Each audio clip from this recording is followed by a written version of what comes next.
Hello and welcome back to Only Analog. Today I'm back at St Thomas a Becket's Church, or Fairfield Church as it's known, down in the Rollei Marsh in Kent.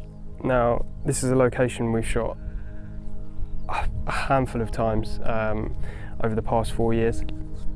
The last visit was my last infrared video on Rollei Infrared 400, and if you watch that video you'll know that a particular roll of film that I shot here was completely mottled and completely ruined, and I was gutted, as this is one location that I've always thought will look really nice on infrared. So I'm back here today for a little bit of redemption, I suppose. It's a beautiful sunny day here in England, which we rarely get these days. It's currently 30 degrees, and as always I've come completely unprepared. No sun cream, no water, and I almost forgot my shutter release cable as I was coming out the door as well. But yeah, I'm shooting Ilford's SFX 200 today, so something slightly different. A film that I haven't actually tried yet as an infrared, so it's going to be quite interesting to see how it compares to Rollei's Infrared 400. What I'm going to do is I'm going to start here and finish here, take a quick lap of the church. But I'm going to be shooting at about ISO 6 today. I'm only going to bracket a couple of stops this time, so I'm going to be shooting about f16, probably about a quarter of a second, half a second I suppose. Obviously this is 200, so yeah, 6 stops down, it's going to be roughly around there, but we'll see how we get on. If you found this video and you want to learn a little bit more on how to get the best out of your infrared film, you can click the link just at the top here. I'll also leave it below as well. Obviously watch this video first and then you can head over and check that out. It's got all my best tips and tricks on how to shoot infrared. I think compositionally now we've covered all the bases at this location, but it's always nice to come down, and obviously infrared gives you a completely unique, fresh perspective on everything. So yeah, we'll go around, see how we get on. Yeah, enjoy.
So I'm out for day 2 of some infrared photography. Back on it again with the Ilford SFX.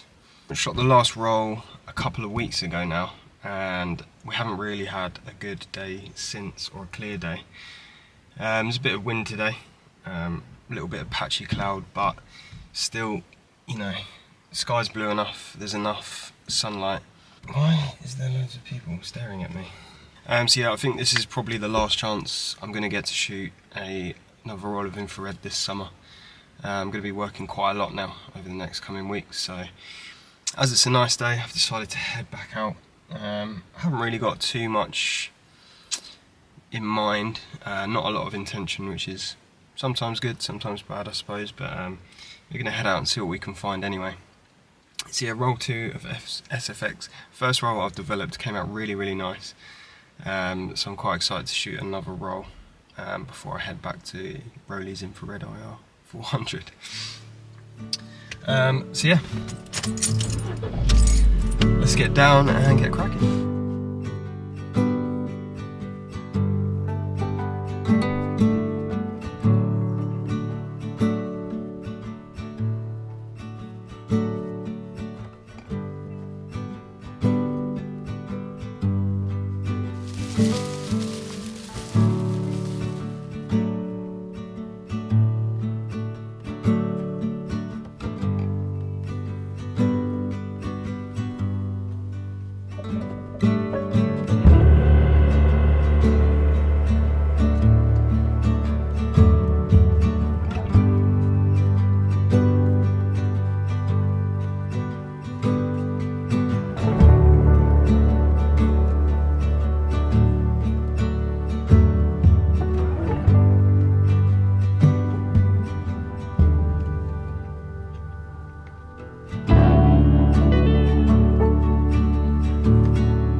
Welcome back, I hope you enjoyed today's episode.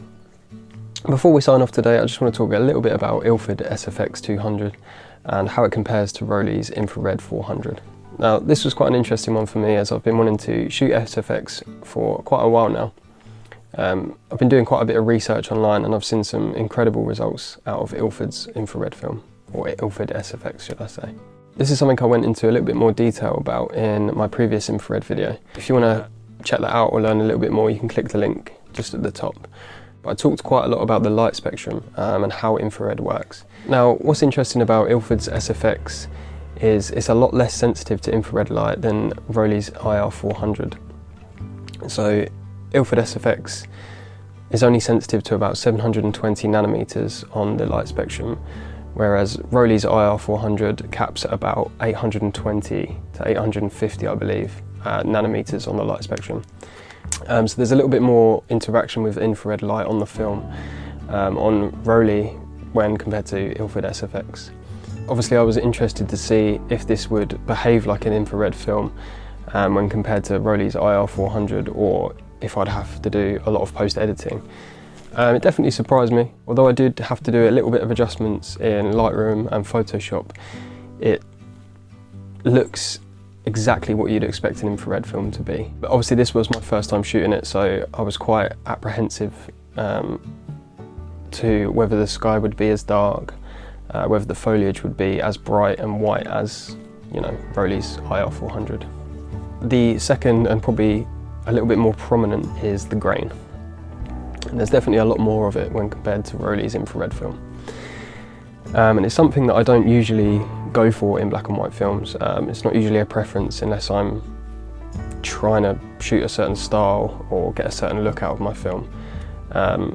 Grain's definitely, you know, the last on my list of preferences.